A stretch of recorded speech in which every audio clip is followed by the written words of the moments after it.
turnover that deep in your own territory. And we brought in Dan Ryan Wood here for defensive lineman with our 3-down lineman look.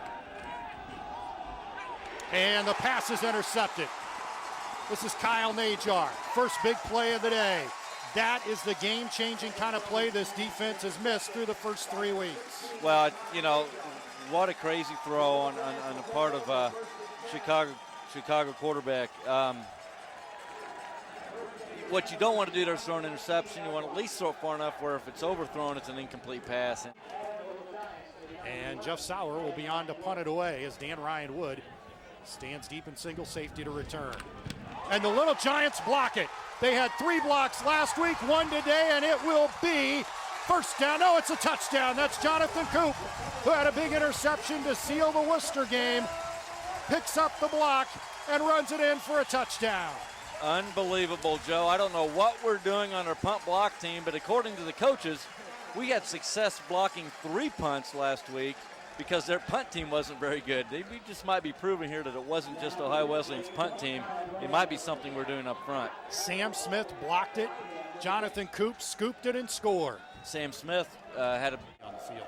I would think so, unless it's just a situation where Parks is really getting back into shape, and that's who they really want to be playing. Intercepted again. That's James Pennell off the tip. Clay Wolf, the intended receiver. And the Little Giants have their second turnover of the day. Well, we talked about the defense being a question mark and where we thought they would be, but so far they're proving us wrong on that one. They might be talking about identity. They might be making an identity for themselves today, Joe.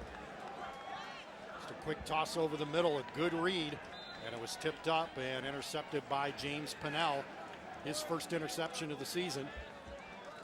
Will attempt one from 42 yards out.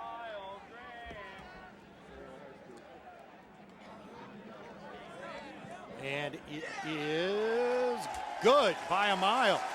So Spencer Whitehead with his second field goal, his longest of the season, a 42-yarder, and just like that, in that all-time series between the early period of Chicago football and the modern era, Chicago dominant against Wabash in the early to mid-1900s, Wabash dominant each of the last 2 years.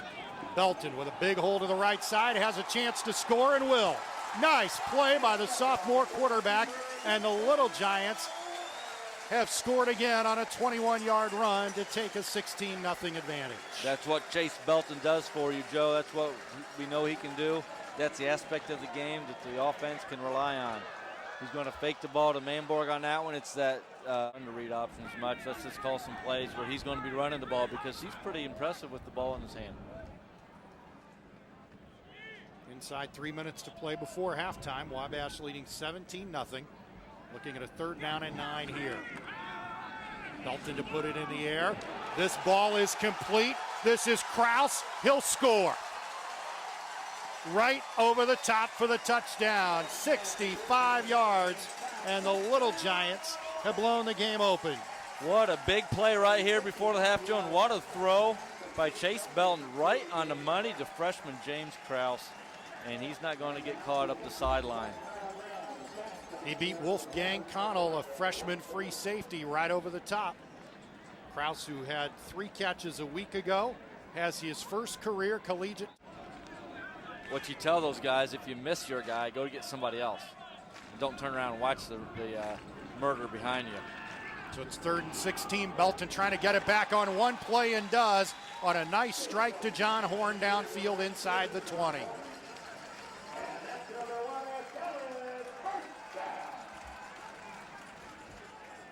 14-yard gain to convert the first. Burke downfield once Horn has him. Drags a defender to the goal line. Did he get in? Yes, touchdown. He caught it on the run, dragged the defensive back nearly 10 yards to the goal line for a 48-yard score. Tyler Burke throwing right on the button here to a Jonathan Horn down the middle of the field. I tell you what, he couldn't have run out there and handed the ball to Jonathan Horn any better of a spot. And that's a really nice looking ball there he threw to Big John Horn. And I don't know how many times this year in the 2 games we've telecast, Joe, that we've seen John Horn carry defensive backs 5 or 10 yards. That was Steve Silimos, the cornerback, considered one of the better defenders the Little Giants we're going to see this season.